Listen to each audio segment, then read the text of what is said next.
Hey, all you music creators out there. You know that feeling when you find the perfect sample? It's like magic. But that magic can come with a pretty hefty price tag. And I'm not just talking about money.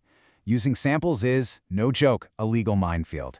You get it right, you might have a hit on your hands. But if you get it wrong, well, it could cost you literally everything. So today, we're going to break down the rules you have to know to protect your music and your career. So, let me ask you something. Picture this.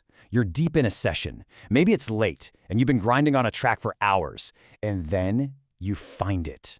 That one little sound. Maybe it's just a 3-second snippet of a vocal or a horn stab, but it brings the entire track to life. You know that feeling, right? It feels incredible. But what if that one perfect, magic moment could actually cost you everything? And yeah, I'm not being dramatic here. We're talking about more than just cash. We're talking about the rights to your own song, all of your future royalties, even your reputation. Sounds crazy, right? But this is the harsh reality of sampling if you don't know the rules. So let's make sure that's a nightmare you never have to live through. All right, so to really get how to sample legally, you've got to wrap your head around one core concept.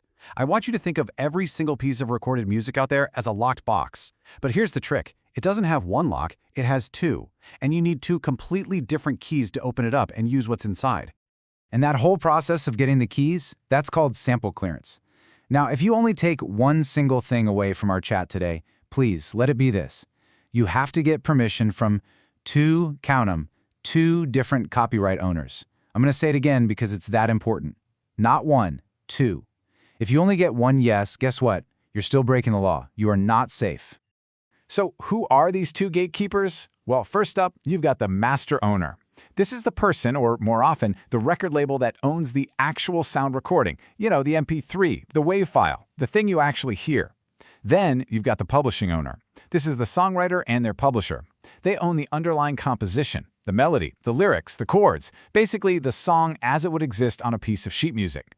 You absolutely have to get a yes from both sides. If the label says yes, but the songwriter says no, game over. You can't use it, period. Okay, so now you know you need to get permission. But maybe you're thinking, why is this such a huge deal? What's the worst that could happen? Well, let's talk about that.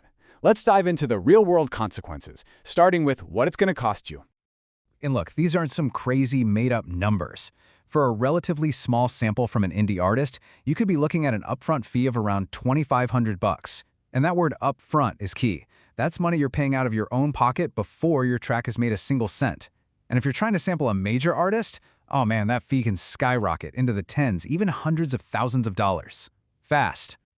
But wait, there's more. That upfront fee? That's just the price of admission. Now we have to talk about your future earnings, your royalties. So in a pretty standard deal, after clearing just one sample, you might see the master owner taking, say, 15% of your song's income. And the publishing owner? They might take 25%.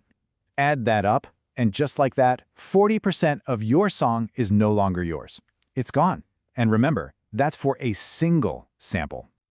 So, we've seen the upfront fees, we've seen the royalty cuts, but what happens if you just skip all that? You know, you roll the dice and hope nobody notices. What's the absolute worst-case scenario? Well, let me tell you a story. It's probably the most famous cautionary tale in music history. You all know the song Bittersweet Symphony by The Verve, right? That iconic string loop? Well, that was a sample from an orchestral version of a Rolling Stones song. They thought they had permission, but it got complicated. The result? They got sued and were forced to hand over 100% of their publishing rights. 100%. Just let that sink in for a second. Imagine you create the biggest song of your entire life, a global hit, a song that defines a decade, and for over 20 years, you don't see a single penny from it. Not one. That is the ultimate price you can pay for getting a sample wrong. And believe me, it doesn't even stop there. Losing your royalties is just one of the risks. Your song could get yanked from Spotify and YouTube overnight because of a DMCA takedown notice. You could get hit with a lawsuit that costs a fortune to fight. The original artist could even argue that they now legally own your song.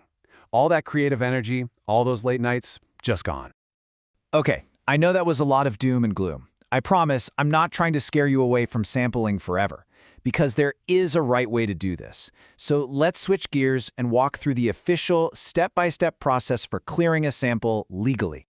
Now, this might look a little intimidating at first glance, but it's actually pretty logical. First, you've got to play detective and figure out who those two owners are. the master, and the publishing. Then you reach out, explain what you want to do, and negotiate the deal. And the absolute most crucial part of this whole thing, you get a final signed agreement in your hands before you even think about releasing that track. Do not skip that step. But what if you're looking at that list and thinking, there is no way I have the time or the money for all that? Well, don't worry. The good news is there are some fantastic, totally legal alternatives that let you get that sampled feel without the legal headaches. Let's get creative and stay safe. Okay, this right here is a pro tip, so listen up. This is the difference between sampling and something called interpolation. Remember, with sampling, you're lifting the actual audio from the original track. That means you need to clear both the master and the publishing. But with interpolation, you're recreating a part of the song yourself, like re-singing a melody or replaying a riff. Since you're not using their recording, you only have to get permission from the publisher. This can be way cheaper and a whole lot easier to get done. And the toolkit doesn't end there. There are so many great options these days. You can dive into sample libraries like Splice or TrackLib, where a lot of the legal stuff is already handled for you. You can find tons of 100% royalty-free sample packs online. Or, get really creative. Record your own original sounds out in the world. Hire a session musician for an hour. Dig into the public domain for old, obscure recordings. The point is, you have so many ways to be creative without risking a lawsuit. It's really easy to look at all these rules and think they're just there to crush your creative spirit, but that's honestly the wrong way to look at it. They're not enemies. In fact, understanding the legal side of things is what separates the amateurs from the pros. So here's the bottom line. Learning these rules doesn't hold you back. It does the opposite.